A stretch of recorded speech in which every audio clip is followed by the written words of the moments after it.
ಕಳೆದ 2 ಲೋಕಸಭಾ ಚುನಾವಣೆಗಳಲ್ಲಿ ರಾಷ್ಟ್ರದಲ್ಲಿ ತನ್ನ ಅಸ್ತಿತ್ವವನ್ನೇ ಕಳೆದುಕೊಳ್ತಕ್ಕಂಥ ಒಂದು ಲೆವೆಲ್ಲಿ ಬಂದಿದ್ದಂತಹ ಕಾಂಗ್ರೆಸ್ ಪಕ್ಷ ಇದೀಗ ಈ ಬಾರಿ ಲೋಕಸಭಾ ಚುನಾವಣೆಯಲ್ಲಿ BJP ನೇತೃತ್ವದ NDA ಮೈತ್ರಿಕೂಟವನ್ನು ಸೋಲಿಸಿ ಆ ಮೂಲಕ ರಾಷ್ಟ್ರದ ಅಧಿಕಾರದ ಚುಕ್ಕಾಣಿಯನ್ನು ಮತ್ತೊಮ್ಮೆ ಹಿಡಿಬೇಕು ಅಂತಕ್ಕಂಥ ಮಹತ್ವಾಕಾಂಕ್ಷೆಯಿಂದ ಸುಮಾರು 28 ಪಕ್ಷಗಳನ್ನು ಸೇರಿಸ್ಕೊಂಡು ಇಂಡಿ ಮೈತ್ರಿಕೂಟವನ್ನು ರಚನೆ ಮಾಡಿಕೊಂಡಿದ್ದು ನಮಗೆಲ್ಲ ಗೊತ್ತೇ ಇದೆ. ಜೋಡೇಗಾ ಭಾರತ್ ಜೀತೇಗಾ ಇಂಡಿಯಾ ಎಂಬ ಘೋಷವಾಕ್ಯವನ್ನು ತಮ್ಮ INDA ಮೈತ್ರಿಕೂಟದ ಪ್ರಮುಖ ಘೋಷವಾಕ್ಯವನ್ನಾಗಿ ಹೊಂದಿ ಸುಮಾರು 28 ಪ್ರಮುಖ ಪಕ್ಷಗಳನ್ನು ತನ್ನ ಜೊತೆಗೆ ಸೇರಿಸಿಕೊಂಡು ನಿರ್ಮಾಣ ಮಾಡಿದಂತಹ ಇಂಡಿ ಮೈತ್ರಿಕೂಟ ಇದೀಗ ಲೋಕಸಭಾ ಚುನಾವಣೆ ಹತ್ತಿರ ಬರ್ತಿರ್ತಕ್ಕಂಥ ಈ ಸಂದರ್ಭದಲ್ಲಿ ತನ್ನ ಅಸ್ತಿತ್ವವನ್ನೇ ಕಳೆದುಕೊಳ್ತಕ್ಕಂಥ ಒಂದು ಹಂತಕ್ಕೆ ತಲುಪಿದೆ ಅಂದರೂ ತಪ್ಪಾಗೋದಿಲ್ಲ. ಅದರಲ್ಲೂ ಕೂಡ ಇಡೀ ರಾಷ್ಟ್ರದ ರಾಜಕಾರಣದಲ್ಲಿ ಪಲ್ಟಿ ರಾಮ ಎಂದೇ ಕುಖ್ಯಾತಿಯನ್ನು ಪಡೆದಿರ್ತಕ್ಕಂಥ ಬಿಹಾರದ ಹಾಲಿ ಮುಖ್ಯಮಂತ್ರಿ JDUನ ಪ್ರಮುಖ ನಿತೀಶ್ ಕುಮಾರ್ ಅವರು ತೆಗೆದುಕೊಂಡಿರ್ತಕ್ಕಂಥ ಒಂದು ನಿರ್ಧಾರ ಇದೀಗ ಇಂಡಿ ಮೈತ್ರಿಕೂಟದ ಅಸ್ತಿತ್ವಕ್ಕೆ ಒಂದು ಎಳ್ಳು ನೀರು ಬಿಟ್ಟಿದೆ ಅಂತಲೇ ಹೇಳ್ಬೋದು. ಬನ್ನಿ ಸ್ನೇಹಿತರೆ, ಪಲ್ಟಿ ರಾಮ ನಿತೀಶ್ ಕುಮಾರ್ ಅವರು ತೆಗೆದುಕೊಂಡಿರ್ತಕ್ಕಂಥ ನಿರ್ಧಾರ ಆದರೆ ಏನು, ಈ ನಿತೀಶ್ ಕುಮಾರ್ ತೆಗೆದುಕೊಂಡಿರ್ತಕ್ಕಂಥ ನಿರ್ಧಾರದಿಂದ ಇಂಡಿ ಮೈತ್ರಿಕೂಟಕ್ಕೆ ಆಗಿರ್ತಕ್ಕಂಥ ಧಕ್ಕೆ ಆದರೆ ಏನು ತಿಳಿದುಕೊಂಡು ಬರೋಣ. ಅದಕ್ಕಿಂತ ಮುಂಚೆ ನೀವು ನನ್ನ ಇಟ್ಗೆ ಹೇಮಂತ್ ಯೂಟ್ಯೂಬ್ ಚಾನಲ್ಗೆ ಸಬ್ಸ್ಕ್ರೈಬ್ ಮಾಡಿಲ್ಲ ಅಂದರೆ ದಯವಿಟ್ಟು ಈಗಲೇ ಸಬ್ಸ್ಕ್ರೈಬ್ ಮಾಡಿಕೊಂಡು ಬೆಲ್ ಬಟನನ್ನು ಕ್ಲಿಕ್ ಮಾಡಿ. ನಾನು ಕೊಡ್ತಕ್ಕಂಥ ಮಾಹಿತಿ ನಿಮಗೆ ಇಷ್ಟ ಆಗಿದ್ದರೆ ದಯವಿಟ್ಟು ಈ ವಿಡಿಯೋಗೆ ಲೈಕ್ ಮಾಡಿ, ಶೇರ್ ಮಾಡಿ, ಕಮೆಂಟ್ ಮಾಡಿ.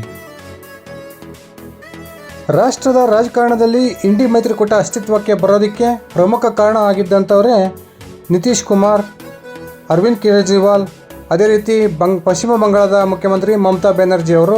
ಇವರೆಲ್ಲ ಜೊತೆಗೂಡಿ ಕಾಂಗ್ರೆಸ್ನೊಂದಿಗೆ ಸೇರಿಕೊಂಡು ಸುಮಾರು 28 ವಿವಿಧ ಪಕ್ಷಗಳನ್ನು ಸೇರಿಸ್ಕೊಂಡು ಒಂದು ಇಂಡಿ ಮೈತ್ರಿಕೂಟವನ್ನು ರಚನೆ ಮಾಡಿಕೊಂಡಿದ್ರು. ಆದರೆ ಎಲ್ಲ ಸರಾಗವಾಗಿ ನಡೀತಾ ಇದೆ ಅಂತಕ್ಕಂಥ ಸಂದರ್ಭದಲ್ಲಿಯೇ ಇಂಡಿ ಮೈತ್ರಿಕೂಟದ 4ನೇ ಕೌನ್ಸಿಲ್ ಸಭೆಯ ಸಂದರ್ಭದಲ್ಲಿ ಪಶ್ಚಿಮ ಬಂಗಾಳದ ಮುಖ್ಯಮಂತ್ರಿ ಮಮತಾ ಬ್ಯಾನರ್ಜಿ ಅವರು ಒಂದು ಸಿಡಿಸಿದಂಥ ಒಂದು ಬಾಂಬಿಂದ ಇಂಡಿ ಮೈತ್ರಿಕೂಟ ಛಿದ್ರ ಆಗೋಕ್ಕೆ ಆರಂಭವಾಯಿತು ಅಂತಲೇ ಹೇಳ್ಬೋದು. ಇಂಡಿ ಮೈತ್ರಿಕೂಟದಿಂದ ತಾನೇ ಪ್ರಧಾನಿ ಅಭ್ಯರ್ಥಿಯಾಗಿ ಬಿಂಬಿಸ್ಕೊಳ್ಬೇಕು ಅಂತಕ್ಕಂಥ ಒಂದು ಯೋಚನೆಯಲ್ಲಿದ್ದಂತಹ ನಿತೀಶ್ ಕುಮಾರ್ ಅವರಿಗೆ ಇಂಡಿ ಮೈತ್ರಿಕೂಟದ 4ನೇ ಕೌನ್ಸಿಲ್ ಸಭೆಯಲ್ಲಿ ಮಮತಾ ಬ್ಯಾನರ್ಜಿ ಅವರು ಯಾವಾಗ ಮಲ್ಲಿಕಾರ್ಜುನ್ ಖರ್ಗೆ ಅವರು ಇಂಡಿ ಮೈತ್ರಿಕೂಟದ ಪ್ರಧಾನಿ ಅಭ್ಯರ್ಥಿ ಆಗ್ತಾರೆ ಅಂತಕ್ಕಂಥ ಒಂದು ಘೋಷಣೆಯನ್ನು ಮಾಡಿದರು. ಆ ಒಂದು ಘೋಷಣೆಯ ನಂತರ ತೀರಾ ಸೀಟ್ ರೊಚ್ಚಿಗೆದ್ದಂತಹ ನಿತೀಶ್ ಕುಮಾರ್ ಅವರು ಆ ಕೌನ್ಸಿಲ್ ಸಭೆಯಿಂದನೇ ಹೊರಗೆ ಹೋಗಿದ್ದರು.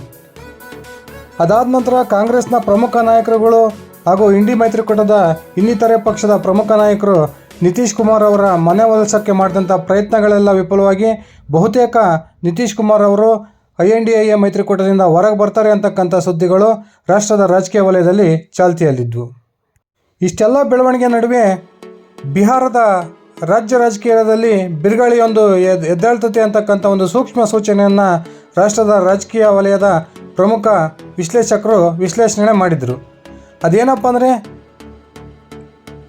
RJDಯ ಪ್ರಮುಖ ಲಾಲು ಪ್ರಸಾದ್ ಯಾದವ್ ಅವರು ತಕ್ಷಣಕ್ಕೆ ತನ್ನ ಪುತ್ರನನ್ನು ಬಿಹಾರ ರಾಜ್ಯದ ಮುಖ್ಯಮಂತ್ರಿ ಮಾಡಬೇಕು ಅಂತಕ್ಕಂಥ ಆಸೆಯನ್ನು ಹೊಂದಿ JDU ಪಕ್ಷವನ್ನು 2 ಭಾಗ ಮಾಡೋ ಪ್ರಯತ್ನಕ್ಕೆ ಕೈ ಹಾಕಿದರು.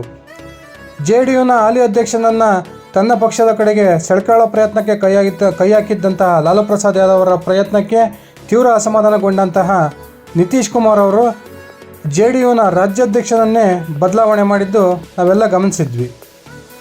ಇದಾದ ನಂತರ ಪದೇ ಪದೇ ಬಹಿರಂಗವಾಗಿಯೇ RJDಯ ವಿರುದ್ಧ ಹೇಳಿಕೆಗಳನ್ನು ಕೊಡ್ತಾ ಬರ್ತಿದ್ದಂತಹ ನಿತೀಶ್ ಕುಮಾರ್ ಅವರು ಆ ಒಂದು ಮೈತ್ರಿಕೂಟವನ್ನು ತೊರೆದು ಹೊಸ ಸರ್ಕಾರವನ್ನು ರಚನೆ ಮಾಡ್ತಾರೆ ಅಂತಕ್ಕಂಥ ಸುದ್ದಿ ಕೂಡ ರಾಜಕೀಯ ವಲಯದಲ್ಲಿ ತೀವ್ರ ಚರ್ಚೆಗೆ ಒಳಗಾಗಿತ್ತು.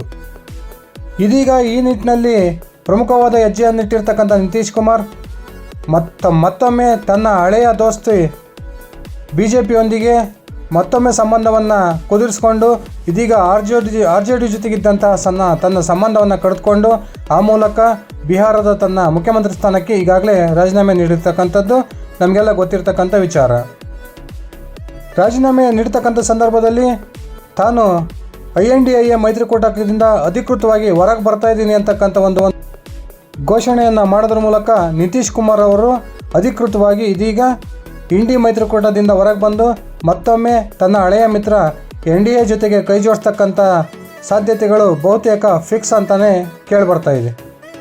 ಇಂದು ಬೆಳಿಗ್ಗೆ ತಾನೇ ತನ್ನ ಬಿಹಾರದ ಮುಖ್ಯಮಂತ್ರಿ ಸ್ಥಾನಕ್ಕೆ ರಾಜೀನಾಮೆಯನ್ನು ನೀಡಿರ್ತಕ್ಕಂಥ ನಿತೀಶ್ ಕುಮಾರ್ ಇವತ್ತು ಸಂಜೆನೇ ಬಿಹಾರದ ಮತ್ತೊಮ್ಮೆ ನೂತನ ಮುಖ್ಯಮಂತ್ರಿಯಾಗಿ ಪ್ರಮಾಣ ವಚನ ಸ್ವೀಕರಿಸ್ತಾರೆ. ಇವ್ರ ಜೊತೆಗೆ ಬಿಹಾರದ ಇಬ್ಬರು BJPಯ ಪ್ರಮುಖ ನಾಯಕರು ಕೂಡ ಉಪಮುಖ್ಯಮಂತ್ರಿ ಆಗಿ ಪ್ರಮಾಣ ವಚನ ಸ್ವೀಕರಿಸ್ತಾರೆ ಅಂತಕ್ಕಂಥ ಮಾಹಿತಿಗಳು ಇದೀಗ ಬಿಹಾರದ ರಾಜಕೀಯ ಮೂಲಗಳಿಂದ ಲಭ್ಯವಾಗಿವೆ.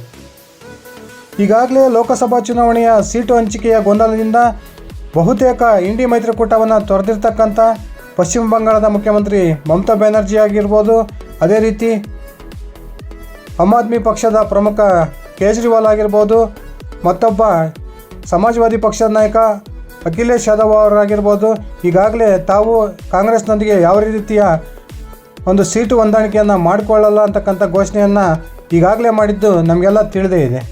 ಇದೀಗ ಇಂಡಿ ಮೈತ್ರಿಕೂಟದ ಅಸ್ತಿತ್ವಕ್ಕೆ ಪ್ರಮುಖ ಕಾರಣರಾಗಿದ್ದಂತಹ JDUನ ಮುಖ್ಯಸ್ಥ ನಿತೀಶ್ ಕುಮಾರ್ ಅವರು ಅಧಿಕೃತವಾಗಿ ಇಂಡಿ ಮೈತ್ರಿಕೂಟದಿಂದ ಹೊರಗೆ ಬರ್ತಕ್ಕಂಥ ಘೋಷಣೆಯನ್ನು ಮಾಡಿರೋದ್ರಿಂದ ಬಹುತೇಕ ಇಂಡಿ ಮೈತ್ರಿಕೂಟ ತನ್ನ ಅಸ್ತಿತ್ವವನ್ನೇ ಕಳೆದುಕೊಳ್ಳುವ ಹಂತಕ್ಕೆ ಬಂದು ನಿಂತಿದೆ ಅಂದರೂ ತಪ್ಪಾಗೋದಿಲ್ಲ. ತನ್ನ ಅಧಿಕಾರಕ್ಕಾಗಿ ಯಾವ ಪಕ್ಷದೊಂದಿಗೂ ಹೊಂದಾಣಿಕೆ ಮಾಡಿಕೊಳ್ಳಬಹುದಾದಂತಹ ಮನೋಭಾವನೆಯನ್ನು ಇಟ್ಕೊಂಡಿರ್ತಕ್ಕಂಥ ನಿತೀಶ್ ಕುಮಾರ್ ಇದೀಗ ಸತತ 5ನೇ ಬಾರಿಗೆ ಮತ್ತೊಮ್ಮೆ BJPಯೊಂದಿಗೆ ಕೈ ಜೋಡಿಸೋದ್ರ ಮೂಲಕ ಮತ್ತು ಪುನಃ ಬಿಹಾರದ ಮುಖ್ಯಮಂತ್ರಿಯಾಗಿ ಹೊಸದಾಗಿ ಪ್ರಮಾಣ ವಚನವನ್ನು ಸ್ವೀಕರಿಸೋಕ್ಕೆ ಇದೀಗ ಸಿದ್ಧರಾಗಿದ್ದಾರೆ. ಈ ಎಲ್ಲ ರಾಜಕೀಯ ಬೆಳವಣಿಗೆಯಿಂದ ಬಿಹಾರದ ರಾಜಕೀಯದ ಮೇಲೆ ಪರಿಣಾಮದ ಜೊತೆಗೆ ಇಡೀ ರಾಷ್ಟ್ರದ ರಾಜಕಾರಣದ ಮೇಲೆ ಒಂದು ರೀತಿಯ ಪರಿಣಾಮವನ್ನು ಬೀರ್ತಾ ಇದ್ದೇನೆ ಅಂತಲೇ ಹೇಳ್ಬೋದು. 28 ಪಕ್ಷಗಳ ಜೊತೆಗೂಡಿ ಈ ಬಾರಿ NDA ಮೈತ್ರಿಕೂಟವನ್ನು ಸೋಲಿಸಲೇಬೇಕಂತ ಗುರಿಯನ್ನು ಹೊಂದಿ ಎಲ್ಲ 28 ಪಕ್ಷದ ನಾಯಕರು ಏನು ಕೈ ಹಿಡ್ಕೊಂಡು ಕೈ ಮೇಲೆತ್ತಿ ಈ ಬಾರಿ ನಾವು NDA ಮೈತ್ರಿಕೂಟವನ್ನು ಸೋಲಿಸ್ತೀವಿ ಅಂತಕ್ಕಂಥ ಘೋಷಣೆಯನ್ನು ಏನು ಮಾಡಿದ್ರು ಆ ಘೋಷಣೆ ಈಗ ಘೋಷಣೆಯಾಗಿ ಉಳಿಯುತ್ತೆ ಹೊರತು ಯಾವುದೇ ಕಾರಣಕ್ಕೂ NDA ಮೈತ್ರಿಕೂಟವನ್ನು ಸೋಲಿಸೋದಕ್ಕೆ ವಿರೋಧ ಪಕ್ಷದ ಸಮರ್ಥ ಪಕ್ಷಗಳು ಇಲ್ಲ ಅಂತಲೇ ಹೇಳ್ತಕ್ಕಂಥ ಭಾವನೆ ಇದೀಗ ರಾಷ್ಟ್ರ ರಾಜಕಾರಣ ವಲಯದಲ್ಲಿ ಉಂಟಾಗಿದೆ.